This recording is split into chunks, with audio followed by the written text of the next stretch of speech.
बहुत प्यारे बच्चों, कक्षा +2 का ज्योग्राफी का हमारा जो लेसन चला हुआ था मानव भूगोल का, जिसका शीर्षक था मानव भूगोल एवं प्रकृति एवं विषय क्षेत्र, इसके बारे में हम चर्चा कर रहे थे और मानव भूगोल और प्रकृतिकरण के बारे में हमने विस्तारपूर्वक पढ़ा था। उससे आगे बॉक्स की कथा मानव का प्राकृतिकरण आर्थिक दृष्टि से आदिम समाज से संबंधित घर के प्रत्यक्ष संबंधों के प्रतिनिधित्व करती है। ऐसी अन्य आदिम समाजों में के संबंध में पढ़ें जो प्राकृतिक पर्यावरणों के साथ पूर्णतः सामंजस्य बनाए हुए हैं। आप अनुभव करेंगे कि ऐसे सभी प्रकरणों में प्रकृति एक शक्तिशाली, बल, पूज्य, सत्कार योग्य तथा संस्कृत है। सत्य घोषणा हेतु मनुष्य प्राकृतिक संसाधनों के प्रत्यक्ष रूप में निर्भर है। ऐसे समाजों के लिए भौतिक पर्यावरण माता प्रकृति के रूप में यानी धरती को या प्रकृति को माता की संज्ञा देते हैं। समय के साथ लोग अपने पर्यावरण और प्राकृतिक बलों को समझने लगते हैं। अपने सामाजिक और सांस्कृतिक विकास के साथ मानव बेहतर और अधिक सक्षम प्रौद्योगिकी का विकास करते हैं। ये भाव की अवस्था में स्वतंत्रता की अवस्था की ओर अग्रसर होते हैं। पर्यावरण के प्राप्त संसाधनों के द्वारा संभावनाओं को जन्म देते हैं।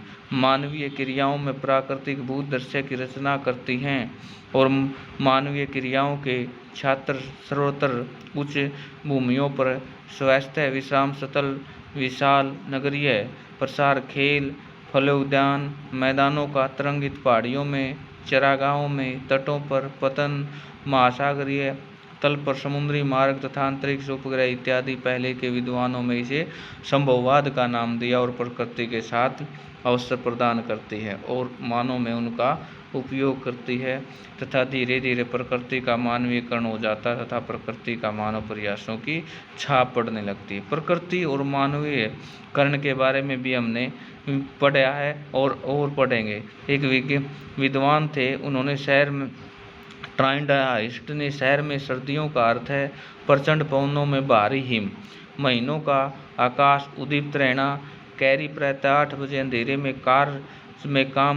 कार से काम पर जाती है और सर्दियों में उसके पास विशेष टायर हैं और वह अपनी शक्तिशाली कार को लाइटें जलाए रखती है।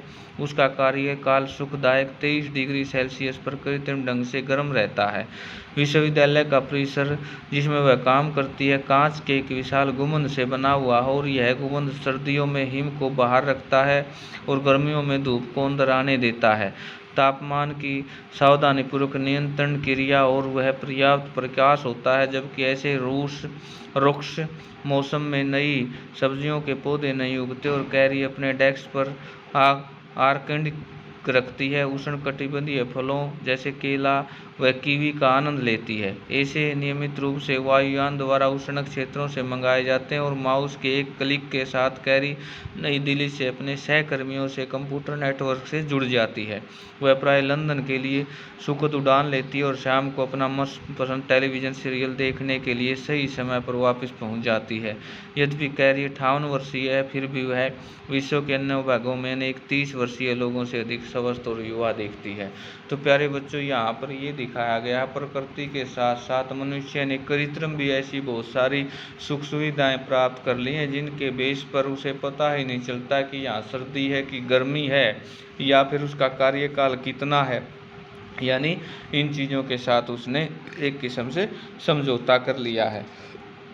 क्या आप कल्पना कर सकते हैं कि ऐसी जीवन शैली कैसे संभव हुई है? प्रौद्योगिकी जिसके कारण ट्राइंडाइट के लोग, एक देश का नाम है ये, उन जैसे अन्य लोग प्रकृति के आरोपित अवरोधों पर विजय पाने के लिए सक्षम हुए।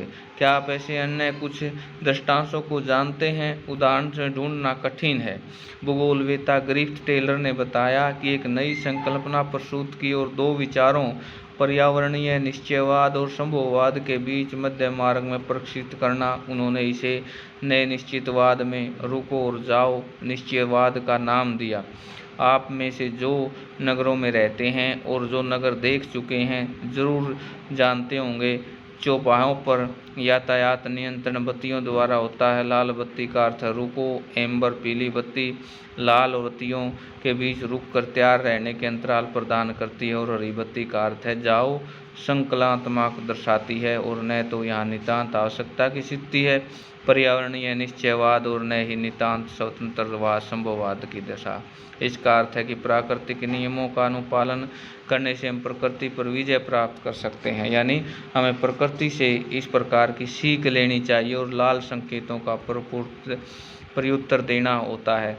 जब प्रकृति रूपांतरण की स्वीकृति दे तो अपने विकास के प्रयत्नों को आगे बढ़ जाएं और इसका तात्पर्य उन सीमाओं में जो पर्यावरण की हानि न करती हो, संभावनाओं से उत्पन्न किया जा सकता हो तथा अंधाधुंध रफ्तार दुर्घटनाओं में मुक्त नहीं होती हो। विकसित अर्थव्यवस्था के द्वारा चली गई मुक्त चाल में परिणाम स्वरूप हरित गृह प्रवाह ओजोन ये प्रकृति पर आधारित ऐसी चीज़ें हैं जो आवरण प्रकृति ने हमको दिया है। अपक्षय भूमंडलीय कण तापन पीछे टीम ने दिया। निम्न कृत भूमियाँ नव निश्चयवाद संकल्पना के ढंग से एक संतुलित बनाए रखने का प्रयास करता और संभावनाओं के बीच अप्रयास का चयन और दैत्यवाद में निष्फल है। तो प्यारे बच्चों, आज के लिए जो आपका जो सुंदर नोट्स बनेगा वो ये है कि हम प्रकृति के साथ कृत्रिम चीज़ों के साथ कैसे समझौता करते हैं और उन्हें कैसे अपने अनुकूल बनाते हैं। इस पर सुंदर नोट्स तैयार कीजिए। और मानव का प्रकृति के साथ कैसा संबंध है ये भी क्वेश्चन बन जाता है। और मानव प्रकृति का अर्थ यहाँ पर भूगोल से है। तो इन सारी बातों पर आप सुंदर से नोट्स तैयार करें और इनको याद करें। परीक्षा की दृष्टि से अत्यंत महत्वपूर्ण है। आशा है आप सभी ये चीज़ें कर रहे होंगे। धन्यवाद।